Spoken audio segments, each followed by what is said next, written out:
Looks like it is recording. Very good. Okay, so bringing you to work. And so I know some of you on the call, so we're actually going to skip through what program you're in. But I hope that this can be helpful to all the programs in the Ronalda Graduate School. It's pretty diverse, and so again, we're kind of big picture. And I just want to also make sure, and I'll talk about sort of reasons to meet with me individually, but if we haven't yet met individually, for me to kind of know your story and how I can be helpful to you, I'll have directions toward the end of how to do that, and would love to connect with you, especially if this brings up more questions than maybe some solutions. Okay, so we should begin with just kind of an overview of what career development really is. And so there's self-assessment kind of at the top that happens all the time, and that's really what this is about, that we're going to talk about. The more you know about yourself, the more you can make confident career decisions. And that's been kind of my mantra since getting into this work. It's actually part of my headline on LinkedIn, helping people make confident career decisions. And the best way to do that is the self-assessment, to know, who am I, what am I about, how can I contribute, what makes me happy, how can I be the best candidate but also find something that is a good fit for me. And then the process goes that you would assess yourself, come up with some information that can then be shared, and it informs how you explore your options. So looking at where can I use the skills and abilities that I have been working so hard in school for? Where can I express my strengths and my personality the easiest or the best?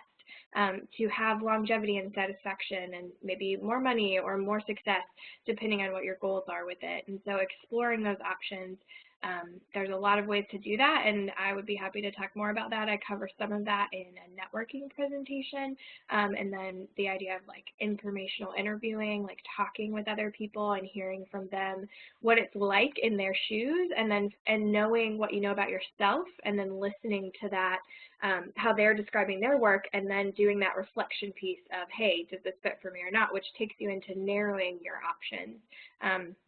So through internships, research presentations, conferences, meetings with faculty or guest speakers, with what you know about yourself, you're exposed to these variety of things, and then you start to filter, right? You say, yes, I want to do that one day, or no, I don't, or that's on the table, but this is definitely off because of whatever reason. And then you make a plan and you attempt to try things, and I'm a big fan of just trying and seeing how things go and using that to inform further self-assessment. So that's why it's a whole process and it just keeps going. So obviously this is not something that I made up. It is a career development process. And I hope that you will have time to notice kind of where you are. And you can be in like two different places in this process for different reasons, right? So for a summer internship, you might be in the make a plan part of life. But for the bigger picture of once I graduate, you might be in a self-assessment kind of space. Hello, welcome. And so that is kind of this, again, big picture process that I just wanted to put out there to lay the foundation. And so a long time ago, as I was getting into this work, I heard someone say, you have to know yourself to grow yourself. And he had sort of a Jersey accent, and it kind of has stuck with me because you really do need to know enough about you to go forward and to kind of get unstuck. A lot of times when I work with people individually, I'm meeting them at a point where they are stuck on something. And so knowing how to assess yourself and take that time to really say, okay, this stuff defines me and this stuff doesn't, and this stuff fits for me and this stuff doesn't, and I've thought through that. A lot of us have circumstances that kind of guide us through knowing about ourselves, but it's a different process to actually stop and do some reflection. And so hopefully some of the stuff I'll talk to you about today are some tools that you can use to kind of bring you into that self-reflective time. Or if you are someone that is reflective, that enjoys that kind of work, then maybe there'll just be some new things that you can kind of take with you from here. So this is a quote by Parker Palmer. He was an educator, and he wrote a lot of different books, and this is a quote from one of my favorites. Before I can tell my life what I want to do with it, I must listen to my life telling me who I am. And so again, it's that reflection, which just takes some intentional sort of space. And so hopefully this webinar is coming at a time where once the semester is over, not immediately right now, but very soon, you might have some kind of coming up for air time, and maybe some of the things, the resources that I have for you, you can then delve into a little bit further. And then, beginning of spring semester, you'll be ready to engage a little bit more, whether that's with me in a coaching appointment or with some of the assessments and kind of going deeper with them. So just to kind of take it in a different direction, this was shown to me a few years ago and really is just a different visual of the same stuff that I talk about a lot. So it's from the Japanese culture, and it's ikigai. And if anyone has any experience with this, I would love for you to put that in the chat box and share with me.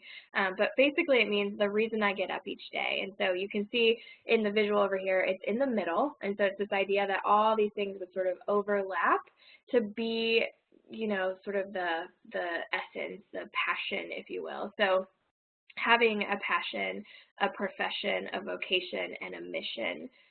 And there's lots of, inspirational people out there that talk about some of these things, but I liked how this sort of put them all together.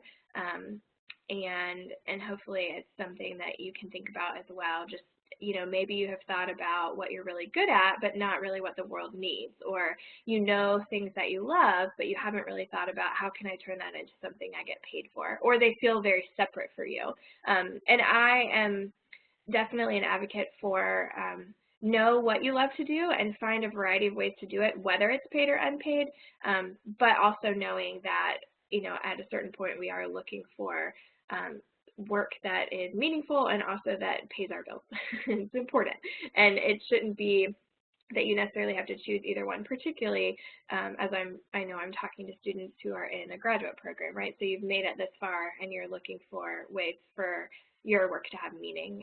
And so if this resonates with you, I've hung it up in my room before just to kind of reflect on it, like, okay, what are the things that I know I am passionate about? Where are those moments that, time goes by really fast because I just had for me, it's a lot of interpersonal communication. That's one of the things I'm passionate about. So I might think of a coffee date that I had that was just really fun and engaging because we shared things that really meant something to me or to them.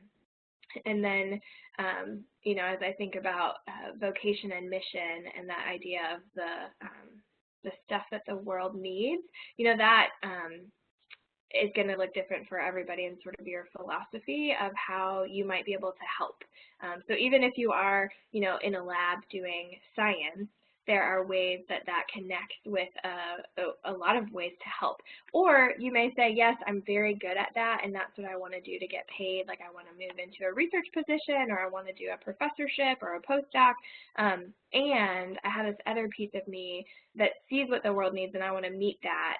And maybe that's in my hobby life, And so kind of thinking about how we have 24 hours of a day. That's the same for everybody on the planet.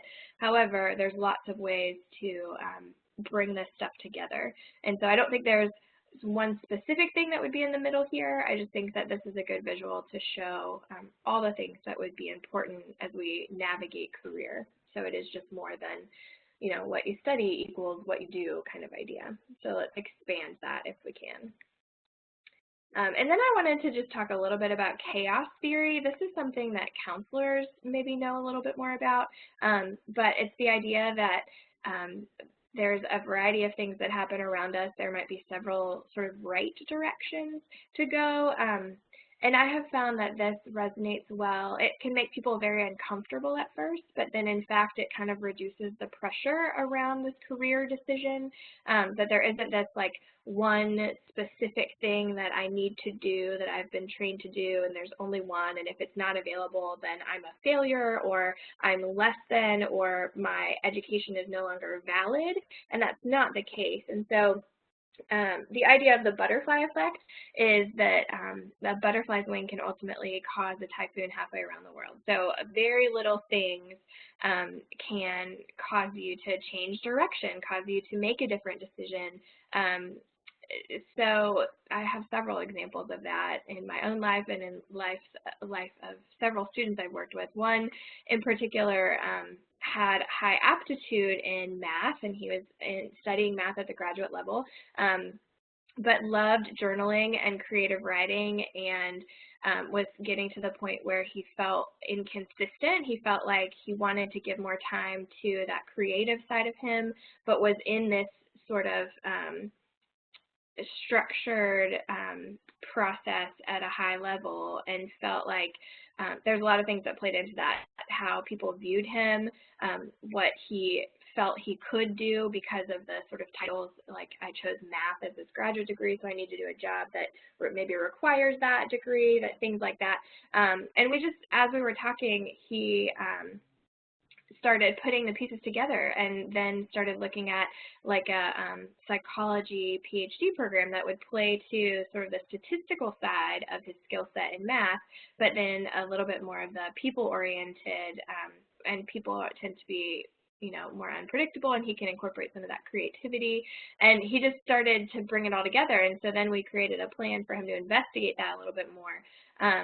And, he is a reflective person, and so that chaos theory sort of resonated with him, that there were these little things that he had thought about, or, and he shared with me a couple different people had said to him, like, why are you in math? This doesn't make sense to me. Or, you are really good at this, you need to keep doing it. And those mixed messages, then caused him to reflect a little bit. So the idea behind chaos theory is elaborated on, and actually both of these are great resources.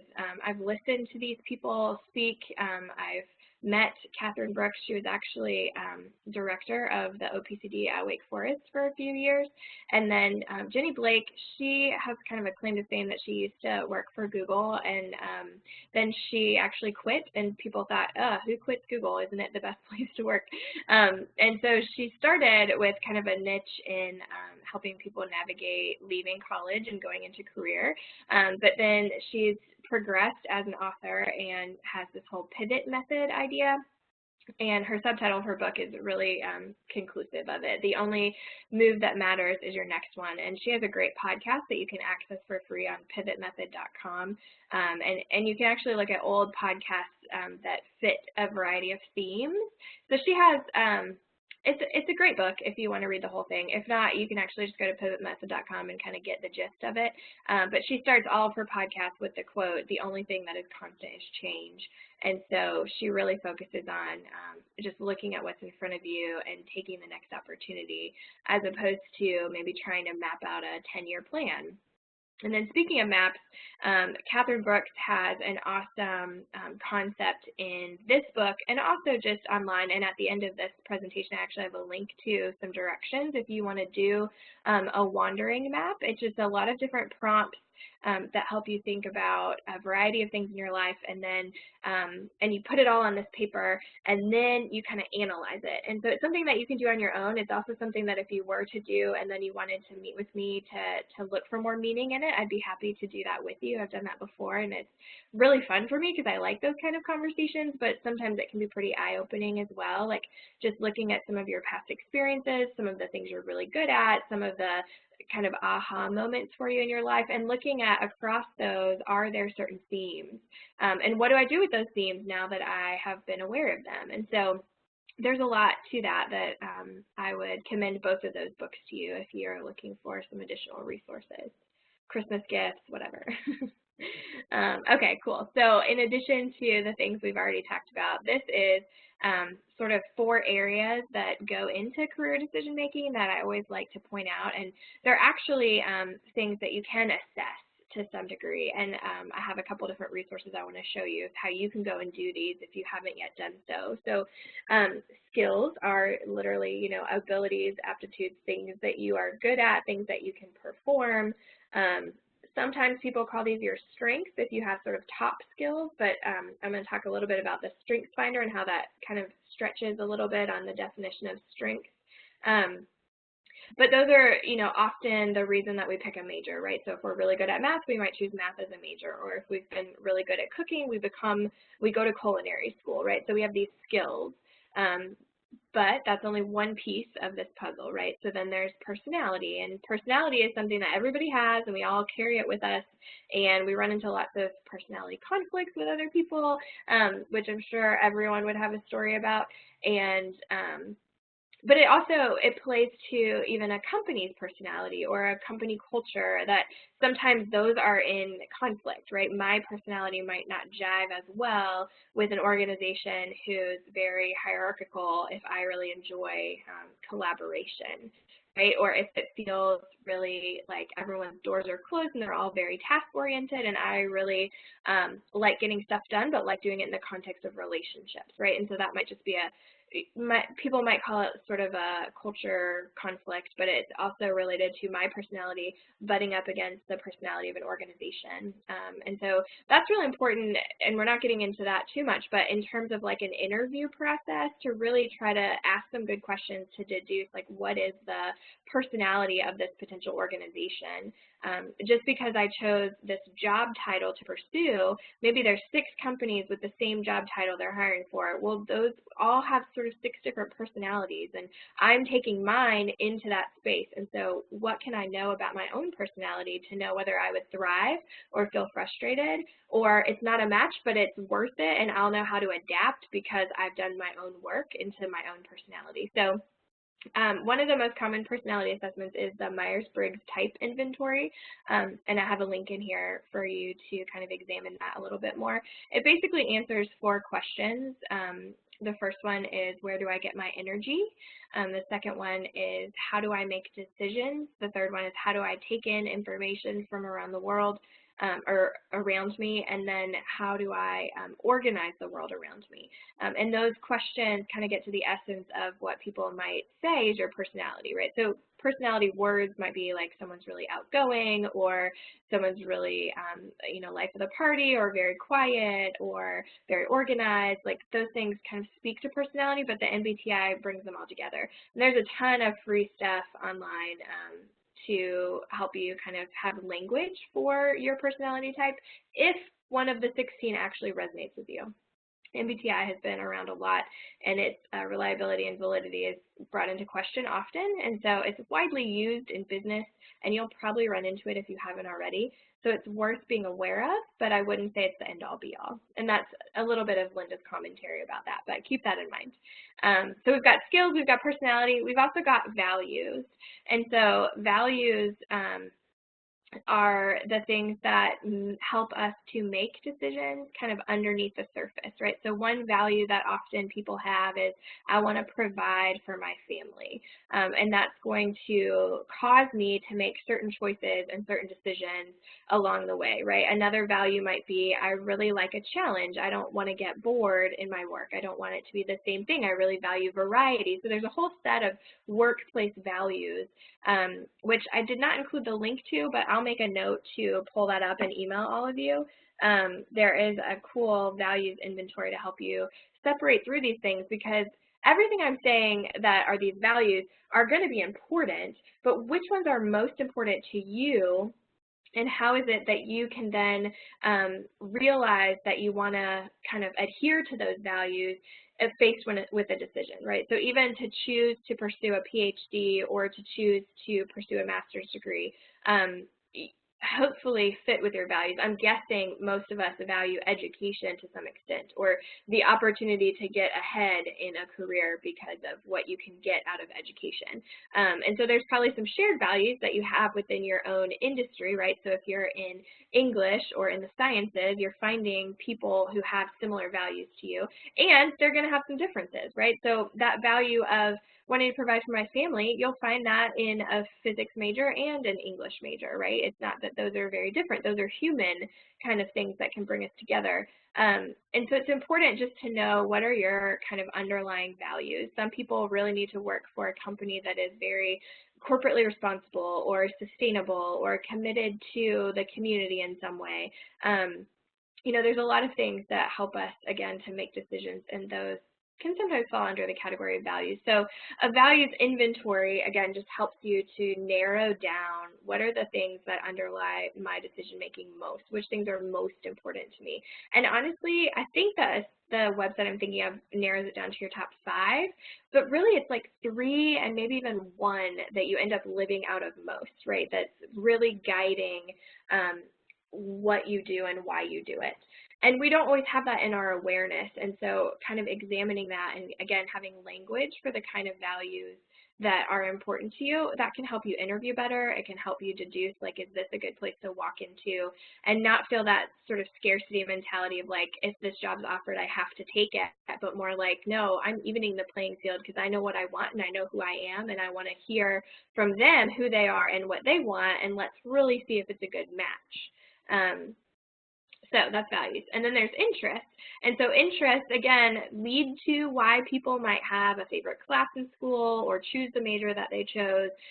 Obviously, if you were only really good at something but you hated doing it, you wouldn't go that far. And so you definitely want those things to overlap, and they often do. You know, that same math major that I'm thinking of had the skills in math, but then the lower interest, right? And so it led him to kind of make a different decision. But often people who have a high skill in sailing also are interested in putting that time and effort into getting better at it, right? Because they maybe have some natural inclination toward it, and then it's fun for them. And so you want to know what's fun for you. You want to think back to the time where time just went by really fast. If you could be, you know, whoever you wanted to be that day, what is it that you'd be doing? Who would you be with? What would you be just letting yourself be captivated by? And those are your interests. And so you can see from this, you know, really simplistic overlapping, I can't remember if it's concentric or whatever, but all the circles are overlapping. You're looking for that thing in the middle. Where can I thrive in a work environment that plays to the skills that I have, that I like using most, that also interest me, that fit with my personality and adhere to my values that are really important? To have a livelihood, a vocation, a job at a certain point, but also just thinking more broadly about that. So I do want to point out some of the resources to examine this a little bit further. So one of my favorites is Strengthsfinder, and I would say it kind of is this extra layer to the visual that I just showed you. So Strengthsfinder is from the Gallup organization, and it was created after a ton of people were interviewed as to what made them successful, and they started realizing certain themes that people were able to use over and over again to get similar results that led to their success. And so those themes got incorporated into this assessment. And if you know anything about Gallup, they do polling all the time, so they have tons of data that inform this. And I don't have the numbers in front of me, but it was like a crazy number of people who would have the same top 5 as you. So you take an assessment and you get your top 5, which are supposed to be these themes that can hint to the strengths that you may possess. And so you get a top 5. You don't get to know the others. There are 34 of them total. No one gets to know what their bottom 5 are. That's not the point of it. The point is to lean into the things you're already good at and continue using them. And if you can express them more often than not, then you will find more success. And so after talking with all these people, they created this assessment that allowed you to come up with your top 5, and they're also in a specific order. And so that's the number I can't remember, but it was an amazing number in the millions and millions of when you would run across someone who has the same top 5 in the same order as you. And so it's pretty unique, which a lot of people like more than, say, the Myers-Briggs type inventory, which is personality, and there's only 16 of them, so chances are you're going to run into somebody else who's the same type as you, and maybe they express it pretty differently, and it feels like it's wrong, and that can feel like kind of boxing in. And so the Strengthsfinder, when I work with people on it, and even in my own life, it fits really well, and it's language that you can then use to describe who you are and what you're about. It really helps with interviewing, but it can even, the application of knowing your strengths helps you even just as a student, as a partner, as a friend, as a family member, in all your relationships, and also just in decision making. And so one thing I want to make sure I tell you is that we have access for you to take the Strengthsfinder assessment through a coaching appointment with me. You'll get your top 5 in the website, and we use a website that actually has an online book attached to it, and so the cost of the assessment is like $9.95, and we can cover that for students who are attending this webinar and want to engage with me about that.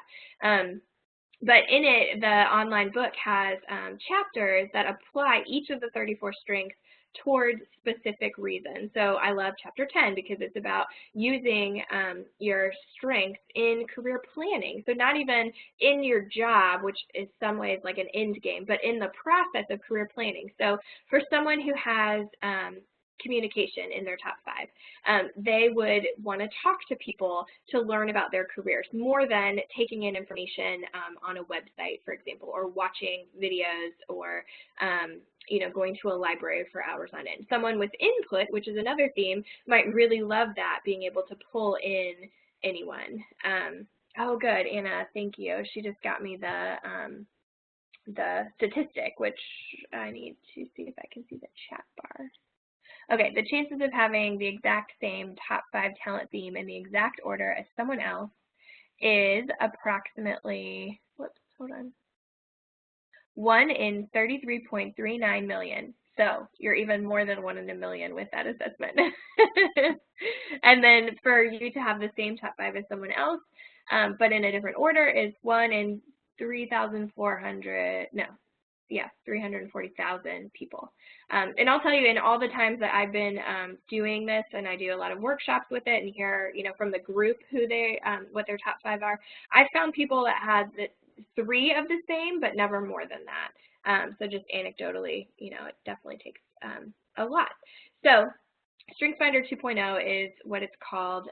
You can buy a book and take it on your own, or you can work with me and have access to that book that applies your strengths in a variety of ways. And then the Myers-Briggs, these are links that you can then go to. And then there's also the Enneagram, which I don't know if any of you have had experience with that, but you end up with a number, and you can see on this sort of visual star shape like where your number is and how it interacts with some of these other numbers. And so it's kind of similar to personality, and I will say for the Myers-Briggs and the Enneagram, and even the Strengthsfinder, the cool thing about this is once you know enough about yourself, you start to realize how you interact with other people. So you're going to want to know other people's Enneagram number, or you're going to want to know the Myers-Briggs of your roommate or your, lab partner, because you'll start to see how y'all interact with one another. And I think that's where kind of the rubber meets the road, and you start to apply using your self-knowledge in career planning, career decision-making, and ultimately your life. So, okay, very good. So those are some assessments that are kind of out there used by a wide variety of people. And then I wanted to get into a couple other sort of things that I would recommend for you to dig deeper. So this guy, Dick Bowles, is amazing. He has written What Color is Your Parachute every year for, I think, more than 25 years. So there's all these editions out there, and he updates it every single year with what's relevant and what's going on in the world. His own story is incredible. He passed away in 2016, so we're not going to get any more What Color is Your Parachute, unfortunately. But the activities that he's created in there are amazing. And so the 2017 version is available. It's the one he finished before he passed away. But any of them are great and may resonate with you. There's a lot of activities in there that are sort of assessments, but not quite as assessment-y as like a test. And like one activity is called the flower activity, and it's just a series of questions, and you answer them, and you start to look at each petal, and again, kind of looking for themes. And so really, I'm trying to give you kind of a breadth of things that have influenced the way I work with people, so that you can kind of figure out which ones might work best for you. So they do have a website called the eParachute. It's a inventory site, but I think it is a subscription tool, so I always want to just tell people if there's a cost associated with something. Of course, you can go buy the book. I think the book is also at our library at Wake Forest, so that's something that you could maybe borrow for the break. Or public libraries carry these often as well. And so it's great because just like what we're doing in that career development process, looking at self-assessment is the first part of the book, but then he really takes you through, I mean, this website that I got this visual from, I think it's called the Job Seeker's Bible, and so he also takes you through an entire process, like, okay, you know about yourself, now what should you be doing? How do you expand your options? How do you narrow them down? How do you try something out? And kind of takes you through. So he definitely does not leave you hanging. It's very comprehensive and very overwhelming, but if you own it, you can kind of reference it back and forth. So he's wonderful. His own story is that he was in the armed forces and also an Episcopal priest, and kind of fell into helping other priests who wanted to do something different, which led him to examining all this kind of themes of like how people make career decisions, and he just became kind of a great person in our field. So I commend that book to you as well. Okay, so now these are websites, so web-based self-assessments. They are all free, which is amazing, and they're kind of for different people. So I just wanted to go through them, and you can sort of self-select what's important to you. So they all have self-assessments, and then they also have some planning tools, so goal setting and kind of what do you do with now that you know about yourself. You can kind of compare, okay, this is what my self-assessment said, here are some jobs that maybe match that, how does that fit with me, etc. So the first one is also the newest one, called Imagine PhD, and it was created specifically for PhDs in humanities and social sciences, which I realize at Wake Forest we don't really have. However, it's also appropriate for master's students, and so students who are in the humanities and social sciences may find some of those tools beneficial. And I would say, you know, I mean, it's free. Why not check it out and use which pieces from it are helpful to you? So there are assessments on skills, interests, and values. And then there's some implications of that. So like once you see the results, it gives you some suggestions. You can dig deeper into what those are. And it was created with a consortium of people who know about career stuff, but also know about the career paths of people in humanities and social sciences. It's not just becoming a professor. There's a lot more options, and this sort of expands that for you. So even if that's all you were reading, it still might be worth your time. And then the My IDP from Science Careers and Chem IDP are, so My IDP is created for the sciences, and then Chem IDP took it a step further from one of the professional associations for chemists. And so both of these, again, have the self-assessments on skills, interests, and values, and then from there help you to create some goals of, you know, what do you need to be doing in 2 years before you're done with your PhD, in your last year? What sort of people do you need to be meeting?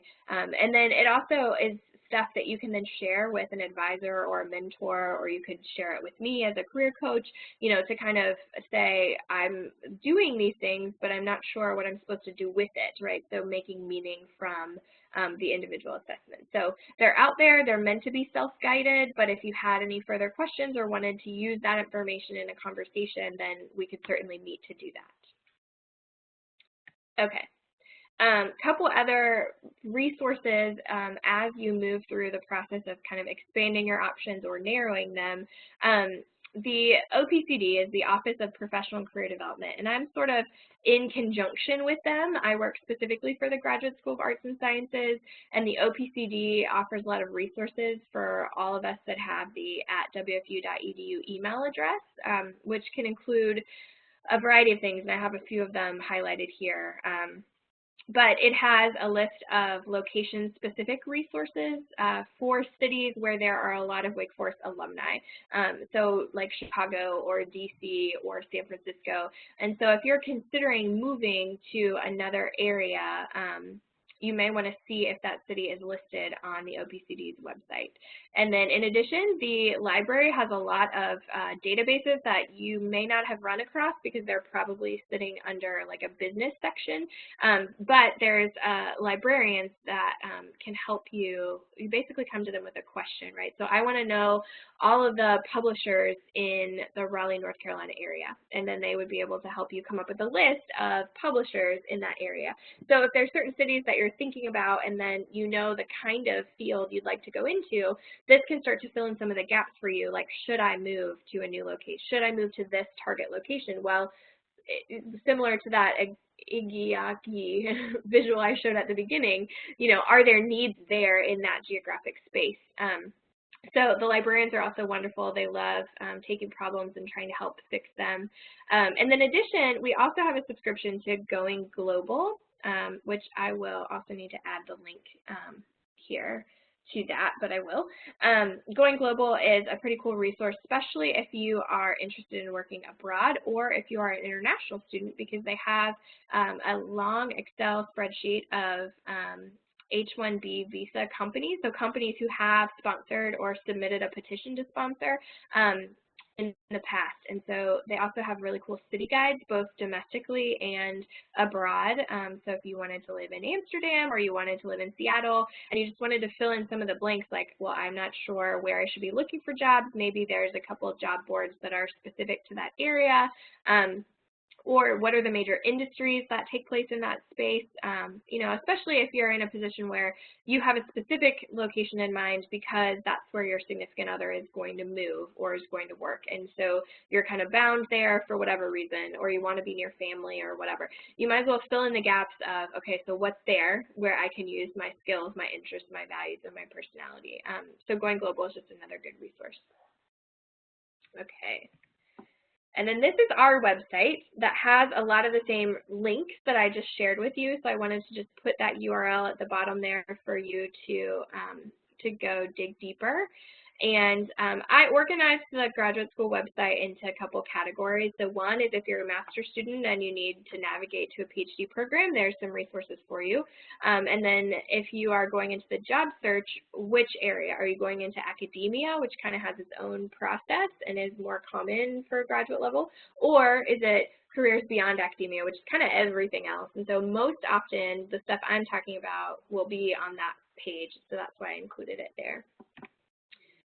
Couple other, I'm just kind of running through these somewhat quickly because I want to get to your questions, but Wake Forest resources that are available again with your wfu.edu email. So Handshake is kind of the internal job board for all things that companies that may be recruiting from a Wake Forest student would show up in Handshake. And so I think it's somewhat limited for the graduate school, which I think even the folks who run this would agree. It tends to be the recruitment tool for a lot of undergrad internships and then that first sort of full-time job. However, between Anna, my GA, and myself, we really try to be in there to see what's relevant for some of the graduate programs that we support. So it's certainly worth checking. It's also going to have the list of all the employers who come to the career fair once a semester and any other events that the university is hosting that maybe is bringing speakers or employers to campus.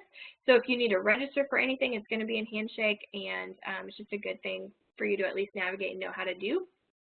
Career Shift is going to be helpful when you are on the job search if you want to just save some time and get all the ads kind of out of your space. And so like Indeed or Career Builder, those really huge websites are fine and free and people know about them, but Career Shift is a subscription tool for Wake Forest students. You can create it saying that you're a graduate student. I think there's like the code WFU or something. It's on the website, and once you're in there, you can create a lot of searches and save them and get them emailed to you once a week or daily or as there are new things. I think that's pretty helpful. You pick a geographic location, you put in a couple keywords, and you just get that sent to your email. And we all sort of check our email in some sort of fashion, right? I know a lot of people just check it like right when they wake up in the morning. So you can kind of scan through, see what jobs are there. If some of them seem interesting to you, then you can tag it to look at later. You might as well have it come to you. It's like a really easy thing to even just start now if you're not in the job search, to have those jobs just in front of you, because I think the more times you're reading a job description and seeing what skills they're identifying, what sort of certifications they might have, what kind of backgrounds these people have that are the ideal candidate for these positions, that's going to give you clues as to what you need to be doing while you're still a student so that you are one of those really qualified candidates for that kind of job when it comes up again closer to your graduation date. And then Interview Stream is a pretty cool resource. We're going to do some more with that in the spring, but it's available 24/7. There's like a bank of maybe 4,000 or more interview questions that are already in there that came from a lot of industry-specific research that they did. So basically, it's a pre-recorded question, and then your webcam comes on and you answer it. So you're in the hot seat, and you have to just do your best, and then you get to watch yourself. You can also send a link to a trusted advisor or friend to help give you some feedback. You're welcome to share that with me, and we can also design your own kind of interview. So you can pick which questions you anticipate will be asked in an interview, and then practice your answers to them ahead of time. So it's a great resource, especially kind of in the heat of a job search. If suddenly something pops up and you want to prepare, Interview Stream's your go-to, because you don't have to wait to get in with somebody during normal business hours or schedule an appointment with me or anything like that. But we'll have some additional resources to prepare you for interviewing in the spring as well. I'm pretty excited about it. Okay, so now we're getting to the point where it's sort of like other reasons why you might want to meet with me, and I just included the career coaching link. So let me just stop for a second, pull up the chat box, and see if there's anything else in here I wanted to address. Okay.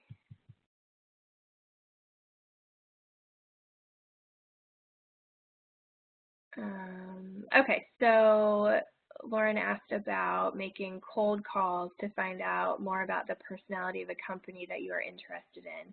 Would I recommend this? I think it's always helpful to try and get real information from a company. I think the method in which you do it can vary, so that kind of gets into like a networking personality. And so I would maybe go to LinkedIn and look for someone that has some reason to connect with me. So maybe they also went to Wake Forest, or you know, we were in some shared group, or I went to high school with them and now they're at that company. And then so I might reach out to them and ask them some maybe open-ended questions to help open the dialogue and kind of get a sense of what they're like. You know, what's been your experience at this organization? Where do you see yourself in a few years? Are you going to grow like in the organization? You know, that's a close-ended question, but getting them talking about their experience and the good, the bad, the ugly, you know, and kind of opening it up that way. So that would be somewhat of a less cold call because you have some reason to connect with them, but it might still be cold because you may not know them. So I use LinkedIn a lot to kind of fill in the blank of who that person might be. And I'm sort of a connector by nature, and in my top 5 strengths is connection, or connectedness, I think is what it's called. And so I naturally kind of do that, and so I'd be happy to help connect the dots if you're looking, you know, to try and get in with a certain company. The other thing to consider is, you know, companies that maybe were never on a list that you hadn't considered before, but you know somebody who works there who you're similar to, and they're having a good time. And so that might be good clues as to what the personality of the company is like. And so, yeah, so I guess cold calls feel a little bit like maybe there's another way to do it that feels a little bit like a warmer call, but trying to get that information when you're also not in a job search is even better because it doesn't feel quite as like desperate or as critical to kind of get that information, but also maybe you're trying to have them help you get the job. It'd be easier if you were just exploring and just being a student and wanting to just be a sponge about things and get that information, and then you kind of know, yes, they're on my list because they seem really great, especially from what I've just learned. And then you're maybe re-engaging, you know, another semester goes by, or you see them at a conference, and they're part of your network, and they're already willing to, you know, go to bat for you when the time comes. That would be sort of an ideal networking situation. Networking comes up all the time. Okay, let me go down a little bit more. Okay, so I'll include this link, worldwideenneagram.com, if any of you are interested in getting more information about that. The MBTI is also something that is offered through the OPCD. If you take it, you would still schedule a follow-up appointment with me. And what's a little bit different with the MBTI than the Strengthsfinder is the Strengthsfinder, you would schedule an appointment with me, and work with me directly, and I would give you the code to go on the site and take it, and then you get your results immediately. And then I encourage you to come and meet with me, but it's not really a built-in requirement. The MBTI, you would get that information from the OPCD or through me, it doesn't matter. We'd set up an appointment. You would take the assessment. You don't actually get your results until you're meeting with me, because it's sort of designed that through a series of questions, I would help you decide, those answers to those 4 questions that I mentioned, and then we would look at your results in light of that conversation, and we would come up with what they call your true type. So it's the reported type based on the paper pencil assessment, and then the type that you sort of self-selected, and we're kind of looking at those in conjunction to really make sure that it's as close to what fits for you as possible. So they try to build it in that we would be able to talk with you about it. And there is a cost with that one. I think it's like $14.95, but again, as a graduate student working through me, it wouldn't cost you anything. So it's definitely available as well. Okay. Does CareerShift have a chapter on campus as Handshake does? I don't believe that there is a chapter in terms of like people who talk about it or get together about it, but the link on the graduate school website that I showed has the direct link to CareerShift. And I will probably be making some videos in the spring on kind of best practices for using CareerShift, because I keep looking around and something is not already created. So I may just have to do it myself. But I think CareerShift, again, it's going to be a job search tool. You're only finding openings that someone has actually posted online. That's why I think it's great to go ahead and set up your keyword searches ahead of time and just get that coming to you. Don't rely on it as the only option, because there's sort of that hidden job market that tends to be through networking connections and internal promotions, and you just being a known entity by the people that want to hire you, that doesn't get posted online. So you want to be aware of that as well, that by the time you see something online, it's gone through a lot of iterations to get that far, and a lot of people probably know about it. So you got to be really competitive. That's why you need a resume that's been reviewed by somebody that knows what they're doing, and then feel really confident, about your other materials in the job search and the networking that you've done. So it all goes together. Let me make sure I covered everything else I had here. Okay, I'll just send this to everybody. So I hope that this has been helpful to you.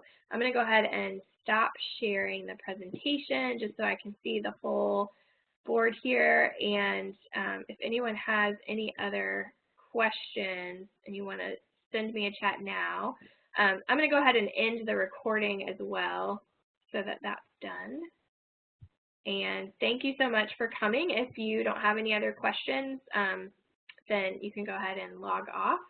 If you do, then please feel free to chat them, and thank you for attending.